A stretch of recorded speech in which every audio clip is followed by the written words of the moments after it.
I grew up in Western Springs, Illinois, a suburb of Chicago, but we always had a summer home at Portage Lake in Manistee County, Michigan. My father worked for the Chicago Tribune newspaper, but my grandmother taught history, and we lived in an old Victorian house that full of old treasures in the attic that fascinated a teenager. My father was very keen on sailing, so I was in a sailboat almost from the time I was born. My father passed away when I was about 16, and coming up to that year, he'd given me the choice of either having a car or a sailboat for my 16th birthday. So that was the beginning of both my interests in maritime history and in history. Went to Kenyon College, graduated in 1964. I knew I wanted to go on in history, but I didn't have any money, so like everyone else. So I joined the Navy and followed my passion for sailing and ships and go to sea for a while. And the very next day, the United States was at war after the Tonkin Gulf incident. I went to Officer Candidate School here in Newport, Rhode Island. Then went on to a destroyer, the USS O'Brien, DD-725. We were hit by shore batteries off the coast of North Vietnam, and we lost several men, some in my own division.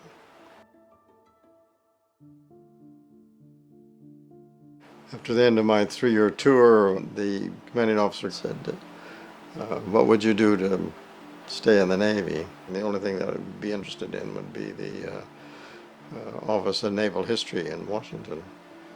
And he said, oh, well, I know the Admiral.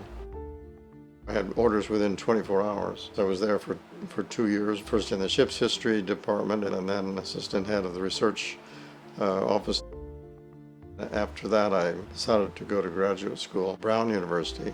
Brown didn't have any courses in naval or maritime history. So I took the summer of 1970 and went to the Munson Institute of American Maritime Studies at Mystic Seaport and worked with Robert G. Albion, Ben Lavery, and a whole group of people, which is a graduate program in maritime history. I went back to the Navy and first an engineering officer in USS Purdy. I was assigned to the USS Fisk, DD-842, as the operations officer. And after a year or so, the Commodore walked in one day and said, the president of the Naval War College wants to see you. His name is Stansfield Turner. I was hired on the spot to be his research assistant and speechwriter. One day, Admiral Turner said, Norman Gibbs, who was the professor of the history of war at Oxford University, is coming, and I want you to give him a tour of the college. Got to be 4 o'clock, and an Englishman, of course, needs a cup of tea. We sat down. He suddenly turned to me and he said, would you like to come to Oxford to study with me?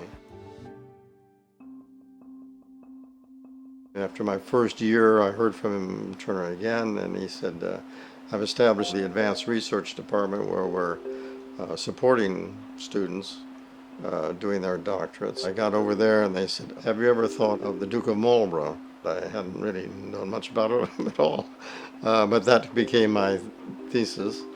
And so for 45 years I've been interested in this topic, John Churchill, Duke of Marlborough, and the War of the Spanish Succession from 1702 to 1714. I had about a year to go in my writing. I had a letter from the Naval War College in Newport inviting me to come back to teach for 1 year.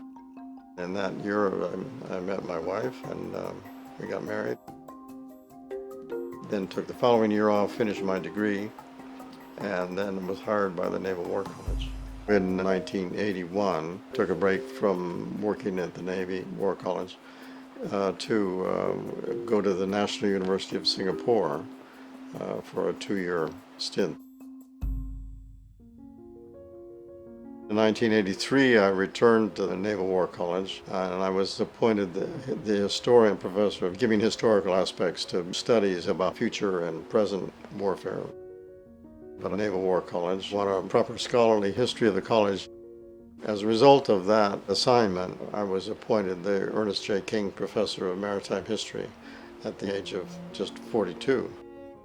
The John Carter Brown Library at Brown University came to me to do a summer institute in maritime history that highlighted their collections, which was the early explorations in the 15th, 16th, 17th, and 18th century. The idea was to bring in active scholars or people who were teaching in universities and to teach them the basics of maritime history so that they could sort of jumpstart maritime history again in the universities. I had the great privilege of studying with one of the German immigrant professors who had fled Nazi Germany.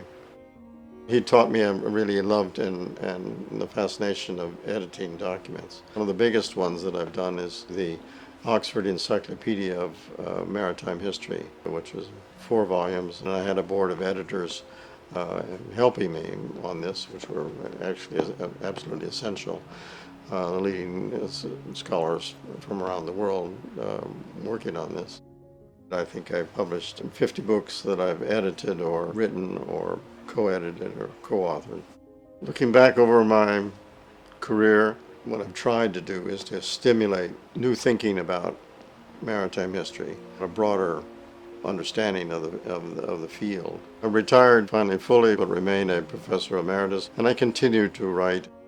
I've been a member of the National Maritime Historical Society for many years, so many years that I don't remember exactly when I joined, very early on. I'm most humbled and honored to be included among those who've been recognized.